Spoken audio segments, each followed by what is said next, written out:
भोंदू अशोक खरातचा पाय आणखी खोलात. खरातच्या कार्यालयात एसआयटीचं पथक दाखल. फॉरेन्सिक टीमसह एसआयटी पथकाकडून तपासणी.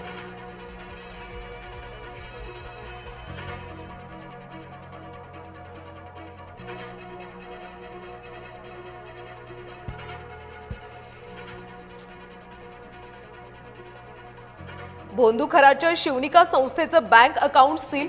खराच्या आर्थिक व्यवहारांची देखील तपासणी सुरू. कुटुंबियांच्या नावावर असलेल्या जमीन, घर, दुकानांची चौकशी होणार.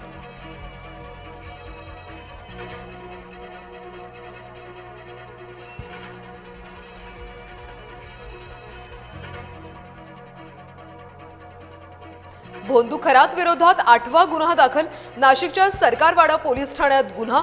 आर्थिक फसवणुकीप्रकरणी गुन्ह्याची नोंद.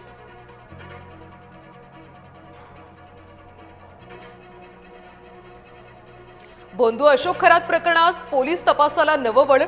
बड्या आयुर्वेदिक औषधी जडीबुटी दुकानाच्या मालकाची होणार चौकशी. नाशिक रोड परिसरातला एक ज्वेलर देखील पोलिसांच्या रडारवर.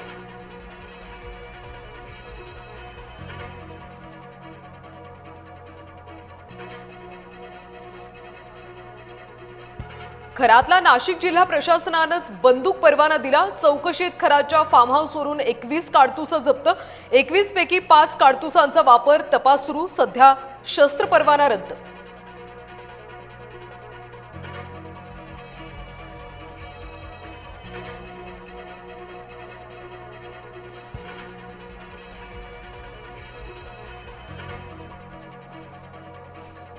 खराच्या संस्थेला पाणी. मातोश्रीवरच्या मॅडमच्या आग्रहाखातर. शिवसेनेच्या नेत्या शीतल म्हात्रे यांचा गंभीर आरोप.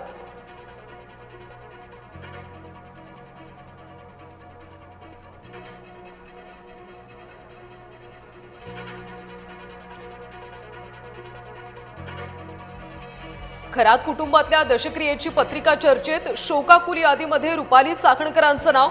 25 नोव्हेंबर 2017च्या दशक्रिया विधीची पत्रिका.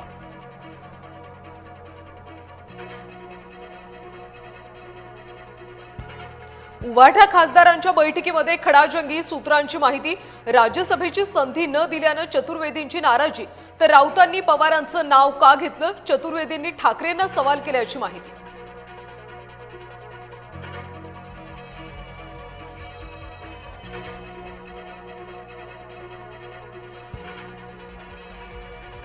श्रीरामपूर शहरामध्ये गुन्हेगारीत दिवसेंदिवस वाढ. छत्रपती शिवाजी महाराज चौकात कोयत्यानं हल्ला.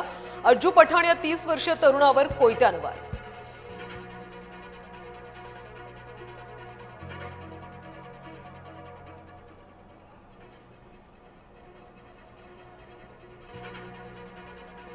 ज्येष्ठ इतिहास संशोधक डॉक्टर जयसिंगराव पवारांचं निधन.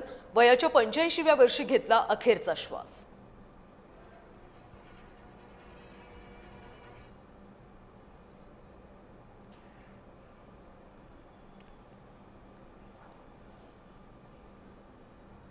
मुकुंदराव चितळे यांचं वृद्धापकाळानं पुण्यात निधन. वयाच्या 86व्या वर्षी घेतला अखेरचा श्वास.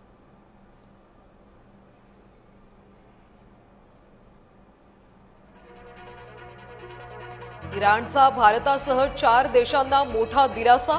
होर्मुझची सामुद्रधुनी वापरण्याची परवानगी. मुंबईतल्या इराणी दूतावासाच्या हवाल्यानं माहिती प्रसारित.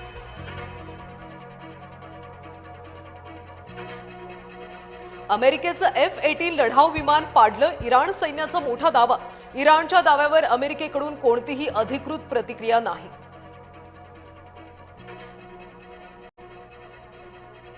अमेरिकेचा खर्गबेट ताब्यात घेण्याचा डाव. आखातातल्या अमेरिकेच्या सर्व तळांवर अमर्याद हल्ले करू. इराणचा अमेरिकेला थेट इशारा. इंधन साठ्याबाबत संभ्रम आणि भीतीचं वातावरण. राज्यात अनेक ठिकाणी पेट्रोल पंपाबाहेर रांगा. गॅस सिलेंडर मिळत नसल्यानं नागरिक हैराण.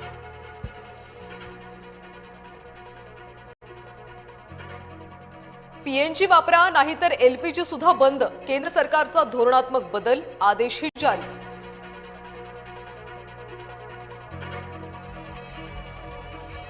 बांगलादेशात भरधाव बस पद्मा नदीत पडली. चालकाचं बसवरचं नियंत्रण सुटल्यानं अपघात. 40 पैकी 23 जणांना जलसमाधी.